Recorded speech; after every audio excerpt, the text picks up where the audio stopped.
So here we have a friend now, a dog. So the next book I want to start with is the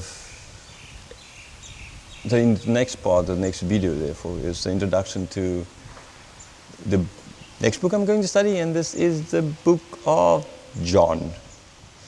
Right? John is kind of, I feel, kind of my favorite writer in the Bible, okay? There's so much beauty in the work of John. But there's it's like every writer has its beauty. Because they are, as we know, the Bible is written by different people and they're different backgrounds and different understandings of things. And, well, maybe not so much different understandings of things. They all have the same understanding ultimately. But a different cultural background. One a farmer, so he might look more at that. Other one more of a poet, so he might look more at that. I mean, you can't compare the beauty of the Psalms to, say, the beauty of the Gospel of John. It's different. They're all beautiful in its own way. But I really like the works of John, and actually I think Revelation is for me that very unique book that I think preached more on than any other book in the Bible, right? Especially chapters 4 and 5. So the book of John. To whom was it written? Why was it written? When was it written? These kinds of questions I want to discuss in this video. By whom? Okay, so I think that by whom, I think it's kind of pretty straightforward. By the disciple, beloved disciple, and which is John, because he's the only one not mentioned in the whole of the book by name, right? Well, I mean, understandably, totally hold it. I don't see that as one scholar, which I have a lot of respect for, see it as Lazarus, the beloved disciple. No, okay, so I think it's John. I kind of totally hold to John as a writer. Now the when and to whom. The way the book starts with, in the beginning was the Word, and the Word was with God, and the Word was God, and then Logos, right? The Greek Logos there, that concept of what it meant to the Greek in the Greek culture. When I was younger, I was always like, okay, this must have been written to Hellenized kind of Jews outside of Israel. Why? Because this whole concept, like more to, or Gentiles, even Gentiles or Hellenized Jews, or people there on the outside. It's not really, they're not that far from, and at the late stage, okay, because this is a very Greek concept. So it's as if, right, the people, they don't believe that Jesus is God, and now John wrote this book so as to explain that Jesus is God. Okay, so I leaned always to a later date.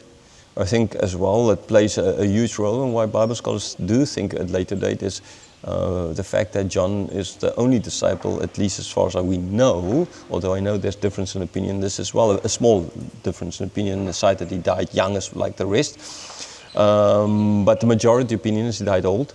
And so because of that, we tend to feel that this book was written at a very late stage, because he could have done it at a very late stage since he lived till a very old age. Okay, now the other reason why people put in an old age, or I mean, okay, I'll get back to the age a little bit later. I just want to finish on the to whom. So this is what I hold to because of that. Till I found out that actually that was not a non-Jewish concept. This whole idea. It's not just a Greek concept, right? The Jews, they're the Essenes in the Qumran caves. They believed, and they had this concept of the Word as well. So it was a philosophical thing that the Jews believed in.